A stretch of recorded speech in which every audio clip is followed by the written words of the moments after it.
안녕하십니까, 이재필입니다. 예, 뭐 2월 25일이네요. 벌써 2월 달도 다 간 것 같습니다. 자, 아침 시황 방송을 지금 녹화하고 있는데요. 마음이 조금 무겁죠. 아마 이 화면을 보시는 우리 시청자님들께서도 조금 뭐 힘드시리라고 생각을 하는데요.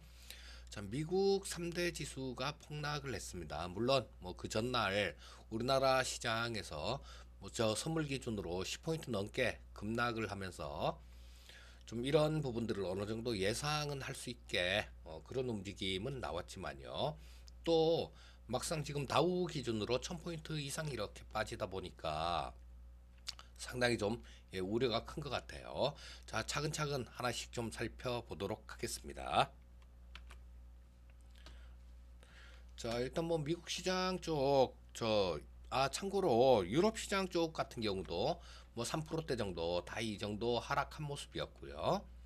자, 보시게 되면, 미국 3대 지수, 다우가 1031포인트, 약 3.56% 정도 하락하는 모습이고, S&P 500도 3.35%, 나스닥도 3.71% 정도 하락하는 모습이었는데요. 자, 지금 지수 자체 종가 기준으로 물론 뭐 장중에는 이렇게 800포인트, 1000포인트 이렇게 빠진 적이 좀 있었지만 종가 기준으로 1000포인트 이상 빠지는 거는 굉장히 좀 오랜만에 보는 것 같습니다.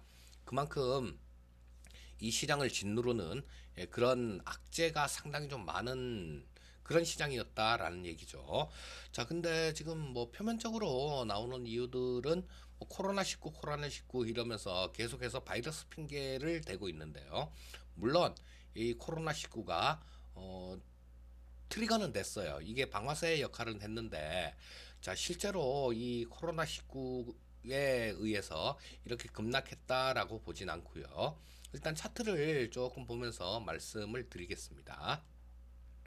자, 요거는 미국 주식시장 다우지수의 일봉이고요. 자, 월봉을 한번 보시게 되면 지금 나타나는 게 월봉입니다. 이쪽에서 참 엄청나게 좀 많이 올라오는 모습이었죠. 이때가 리만 브라더스 사태가 있었을 때 그때 다우 기준으로 뭐 7,000포인트도 깨고 내려간 모습이었어요. 근데 지금 오늘 뭐 한 1,000포인트 이상 정도 빠져서 27,000포인트 정도, 28,000포인트 근처죠. 이쯤 돼 있는데, 자, 이때가 2009년도 초였으니까요. 한 11년 정도를 미국 시장은 쉬지 않고 계속해서 이렇게 강하게 올라오는 모습을 보여줬어요.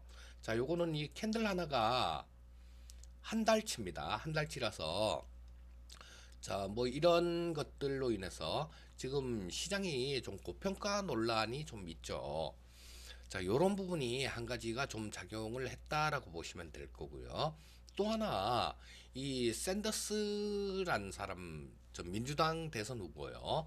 이게 뭐 막상 당선이 되면 또 그렇게 하진 않을 거예요. 하지만 지금 시장이 우려하고 있는 거는 트럼프 같은 경우는 시장에 굉장히 막 돈을 푸는 그런 정책을 취했었죠.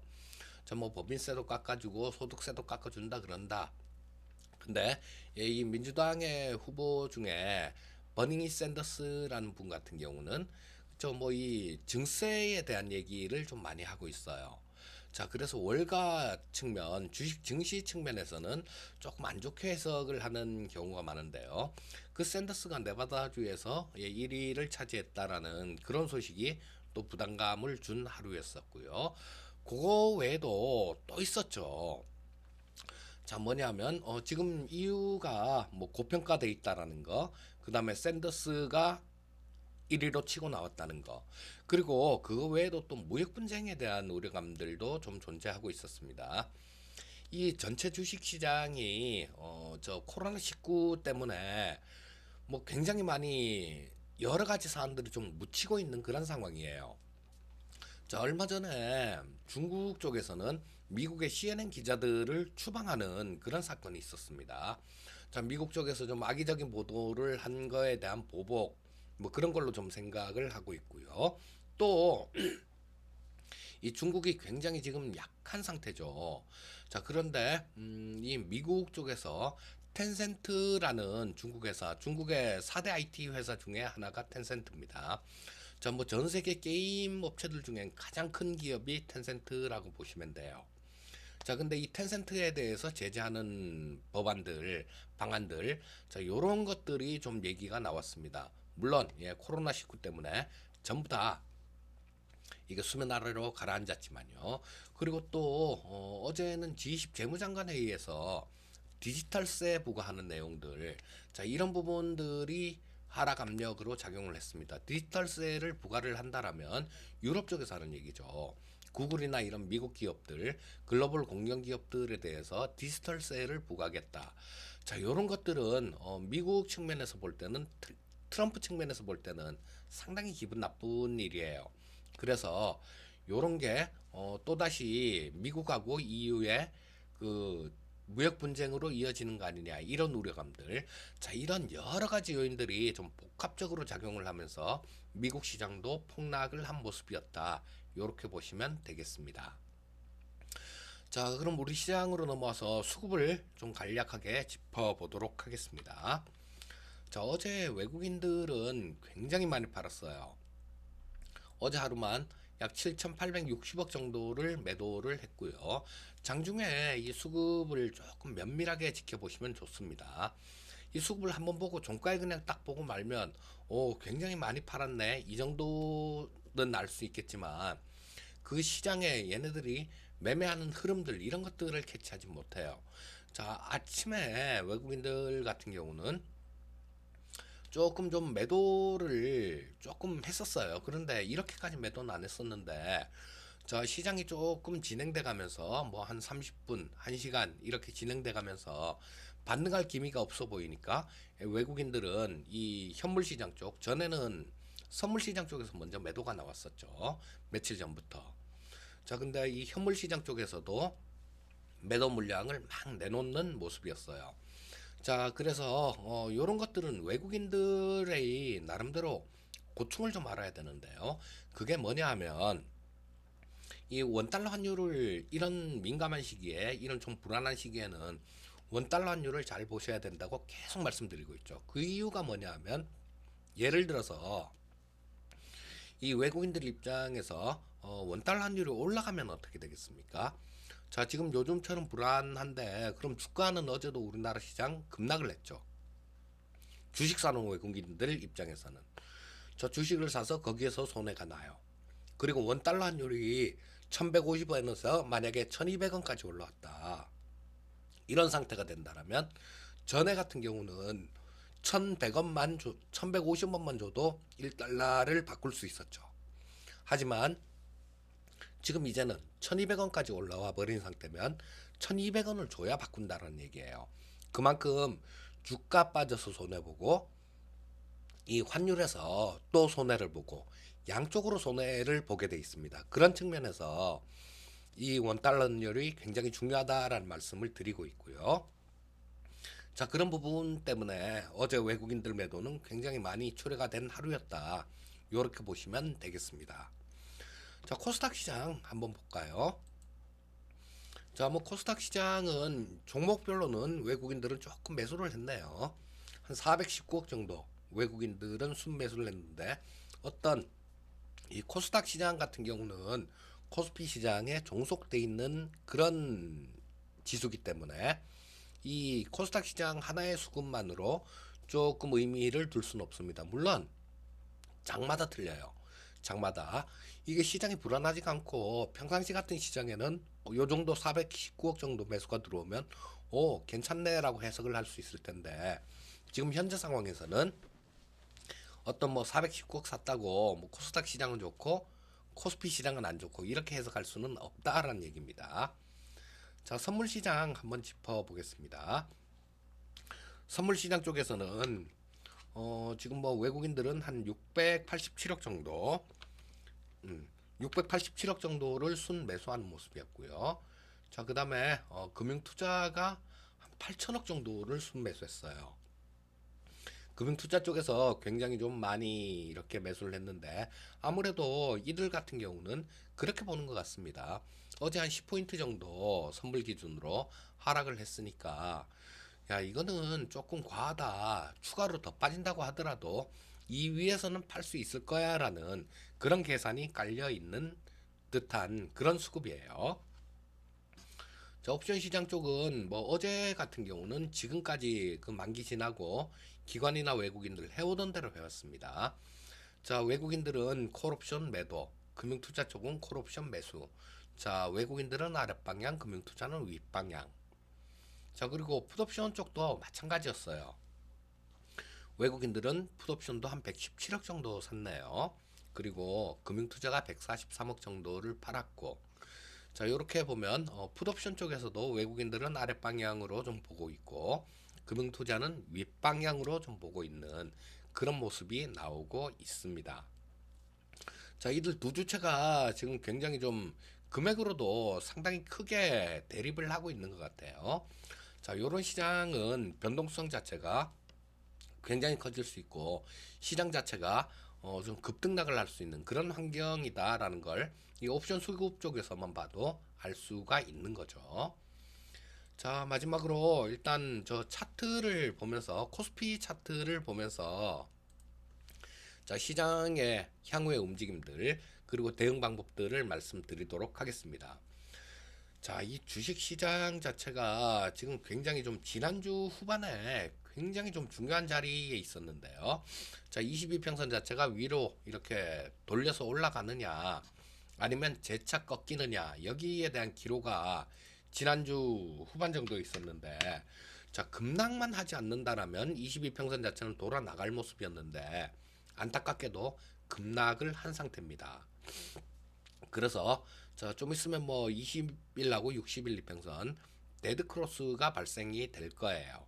자, 그렇게 된다면 또다시 시장은 조금 좀 침체된 그런 구간으로 갈 수도 있다라는 그렇게 해석을 할 수도 있겠죠. 자, 그런데 여기서는 쫓아가면서 팔 거 아닙니다. 여러분들 어제 한 10포인트 정도 빠졌어요. 그리고 오늘 아침에 또 뭐 해외 쪽 안 좋았으니까 조금 두들겨 맞고 시작을 하겠죠. 자, 오늘 뭐 장 초반에 굉장히 좀 큰 폭으로 하락을 한다라면 요거는 이렇게 보셔야 돼요. 자, 일단 차트를 조금 키워놓고 큰 관점으로 보도록 하겠습니다. 자, 조금 이렇게 보시면 여기서 움직임이 지금 이 급락 같은 경우는 벌써 두들겨 맞아버린 거예요, 시장이. 벌써 두들겨 맞아버리기 때문에 거기 때문에 시간을 되돌릴 수는 없습니다. 가장 중요한 게 뭐냐면 전에 이런 주식 시장에서는 잊어버리셔야 돼요. 중요한 거는 앞으로 어떻게 될 것이냐. 이게 가장 중요한 거죠. 자, 여기서 이렇게 좀 밀렸다라는 거, 이런 것들은 자, 뭐 전저점 근처까지도 지금 어느 정도 하락한 상태인데 오늘 빠지면 뭐 여기 작년 12월 초에 찍었던 저점 이쯤까지도 밀린다라고 봐야 되겠죠. 그런데 설령 이걸 깬다고 한들 주식시장이라는 게 그렇습니다. 여기서 어떤 분들 뭐 해석하기에 따라서 이거 헤드앤숄더 아니냐, 이 저 패턴 중에 헤드앤숄더라는 패턴이 있어요. 자, 요건 나중에 공부하는 시간에 제가 공부하는 영상 올릴 때 설명을 해드릴 거고요. 왼쪽 어깨, 머리, 오른쪽 어깨. 자, 요렇게 해석을 할 수도 있습니다. 자, 뭐 전형적인 헤드앤숄더 패턴이라고 볼 수도 있겠죠. 갈수록 우측으로 갈수록 거래량 자체도 거래 대금 자체도 늘어나는 모습이 전형적인 헤드앤숄더 패턴으로도 볼 수 있습니다. 하지만 자, 이게 헤드앤숄더 패턴이라고 가정을 한다고 해도 뭐 헤드앤숄더 패턴이 나오고 난 다음 주가가 상당히 좀 안 좋은 모습이 나오는 게 일반적이죠. 자, 근데 여기서 좀 빠지면 여기서 그냥 이렇게 빠질 것이냐? 그건 아니에요. 자, 그건 아니고 보시면 항상 지금 시장 자체도 이미 좀 많이 이렇게 급락을 한 상태이기 때문에 이런 움직임이 나올 겁니다. 자, 뭐 요걸 그려보면 요런 형태로 그려지죠. 요런 형태로 여기 움직임들 요런 형태로 그려지는데 자, 이렇게 돼서 더 빠진다고 한들 여기서는 되돌림 파동이 나오게 돼 있습니다. 자, 그렇다면 결론을 어떻게 내리면 좋을까요? 이게 나중에 결과적으로 헤드앤숄더 패턴으로 이어져서 시장을 상당히 고생을 시킨다고 하더라도 되돌림 파동이 나올 거다라는 얘기예요. 보시게 되면 이쪽에서는 되돌림 파동이 나오면 지금 뭐 오늘 좀 빠진다라고 가정을 하면요. 되돌림 파동이 나오게 되면 오늘 정도부터 시작해서 매수하는 부분들, 이런 부분들은 지금 주가 위에서는 팔 수 있는 그런 시점이 온다라는 겁니다. 그래서 지금 오늘 말씀드리고 싶은 건 그런 얘기예요. 자, 뭐 한꺼번에 또 매수를 해야 된다. 한꺼번에 확 다 들어가시라는 얘기는 아닙니다. 자, 어느 정도 조금 계좌에 여유가 있으신 분들이라면 슬슬슬슬 분할해서 매수를 해볼 수 있는 그런 구간까지는 왔어요. 단 여러분들 그거는 명심하셔야 됩니다. 여기서 반등이 나올 때 그 움직임도 관찰을 하셔야 돼요. 자, 반등이 나올 때 빠졌다가 지금 굉장히 강하게 빠지고 있죠. 빠졌다가 이런 형태로 반등이 나와줘야 돼요. 이쪽에서처럼 이런 형태로 반등이 나와줘야지. 강하게 빠졌다가 지금 이런 형태로 뭐 이런 형태로 반등이 나온다. 옆으로 V자 형태가 아니라 옆으로 기는 형태로 이런 형태로 반등이 나온다. 이렇게 되면 시장은 한 번 더 고생을 시킬 수도 있습니다. 자, 추가로 한 번 더 고생을 안 시키려면 바로 V자 형태로 반등이 나와줘야 된다는 거. 그렇다면 지금 체크 포인트는 뭘까요? 자, 핵심은 그겁니다. 오늘 좀 두들겨 맞고 많이 빠지면 분할 매수할 시점은 다가왔다. 뭐 그렇게 보시고 그 하시면 될 거고요. 단 분할 매수는 하되 반등이 나오는 모습들, 이 반등의 각도, 이 부분은 꼭 체크하셔야 된다. 이렇게 정리해서 말씀을 드리겠고요. 자, 오늘도 성공 투자하시고요. 오늘 방송은 이걸로 마치는 걸로 하겠습니다. 감사합니다.